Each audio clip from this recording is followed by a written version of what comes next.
Hello guys, আসসালামু আলাইকুম। আমি আজকে করছি ছোলা ভাত আর ডিম সেদ্ধ। তো তার জন্য আমি একটা কড়াই সরিষার তেল নিয়ে নিয়েছি। তার উপরে আমি পেঁয়াজ আর লঙ্কা কুচিটা দিয়ে দিচ্ছি। তো দিয়ে এটাকে হালকা করে আমি ভেজে নেব। এটা হালকা ভাজা হয়ে এলে আমি ছোলাটা সেদ্ধ করে রেখেছিলাম, সেই ছোলা সেদ্ধ দিয়ে দিলাম। তো দেখো ছোলা সেদ্ধ আর পেঁয়াজটা ভালো করে ভাজা হয়ে গেছে। তো তার উপরে আমি সাদা ভাত দিয়ে দিচ্ছি। তো এটাকে হালকা নেড়ে নেবার পর আমি এর উপরে একটু জাফরান আর স্বাদ মতো লবণ দিয়ে দেবো। তো এইগুলো সব কিছু দেওয়ার পর এটাকে ভালো করে নেড়েচেড়ে আমি ভাজাভাজি করে নেব। তো দেখো এটা তো পুরো রেডি হয়ে এসেছে। তো আমি এটা একটা পাত্রে ঢেলে নিচ্ছি। তার উপরে আমি একটা ডিম সেদ্ধ দিয়ে দিচ্ছি। তো ভিডিওটা কেমন লাগলো বল।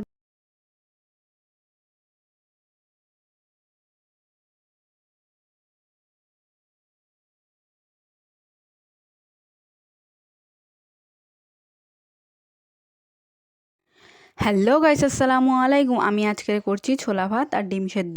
তো তার জন্য আমি একটা কড়াই সরিষার তেল নিয়ে নিয়েছি। তার উপরে আমি পেঁয়াজ আর লঙ্কা কুচিটা দিয়ে দিচ্ছি। তো দিয়ে এটাকে হালকা করে আমি ভেজে নেব। এটা হালকা ভাজা হয়ে এলে আমি ছোলাটা সেদ্ধ করে রেখেছিলাম, সেই ছোলা সেদ্ধ দিয়ে দিলাম। তো দেখো ছোলা সেদ্ধ আর পেঁয়াজটা ভালো করে ভাজা হয়ে গেছে। তো তার উপরে আমি সাদা ভাত দিয়ে দিচ্ছি। তো এটাকে হালকা নেড়ে নেবার পর আমি এর উপরে একটু জাফরান আর স্বাদ মতো লবণ দিয়ে দেবো। তো এইগুলো সব কিছু দেওয়ার পর এটাকে ভালো করে নেড়েচেড়ে আমি ভাজাভাজি করে নেব। তো দেখো এটা তো পুরো রেডি হয়ে এসেছে। তো আমি এটা একটা পাত্রে ঢেলে নিচ্ছি। তার উপরে আমি একটা ডিম সেদ্ধ দিয়ে দিচ্ছি। তো ভিডিওটা কেমন লাগলো বল।